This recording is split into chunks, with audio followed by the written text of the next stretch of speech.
आज 76तम गणतंत्र दिवस उपलक्षे आम बाहाम पंचायत रे बहुत भव्य भाव गोटे प्रोग्राम करूँ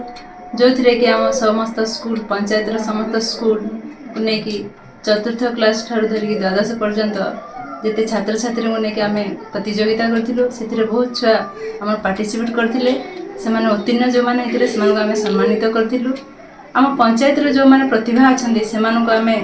सम्मानित करूँ जो मैंने राज्य ना एवं सम्मान करिसेंदी से प्रकार छुआ मानक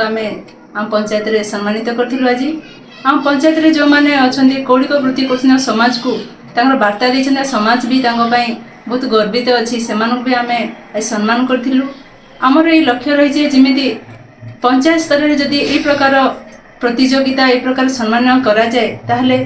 लोक मैंने जो प्रकार कौलिक वृत्ति करते समस्त अच्छे उत्साह हे आउ शिक्षा भी बढ़ सब प्रकार छुआ मान मन भितर आशा अच्छी जे आगू बढ़ा लगी से देखिए शिखे कौलिक वृत्ति जो प्रकार धीरे धीरे लोप पाई जाऊँगी से भी बढ़ से प्रकार आम चिंता करी आम पंचायत रे प्रकार योजना करूँ। आज बहुत सुंदर भाव में आमर प्रोग्राम भी होती समस्ते खुशी अच्छा आम चाहूँ जे ये प्रकार वार्ता समस्ते जानता सब पंचायत हो जिले हो आम देश हो आम यह चाहूँ जमी उन्नति हो आम देश विलासिनी पात्र बाहाम पंचायत आम आज आमर 76तम गणतंत्र दिवस पालन करा जायतिला सेटा आमर बाहाम पंचायत आमर सरपंच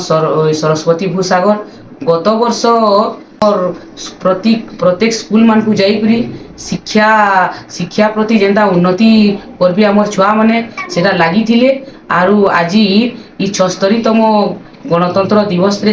सफल होइछे छुआ मान को सेटा से शिक्षा रूपरे जेंता कला संस्कृति आमर छुआ माने करिछन ताकू पुरस्कार वितरण करिछन।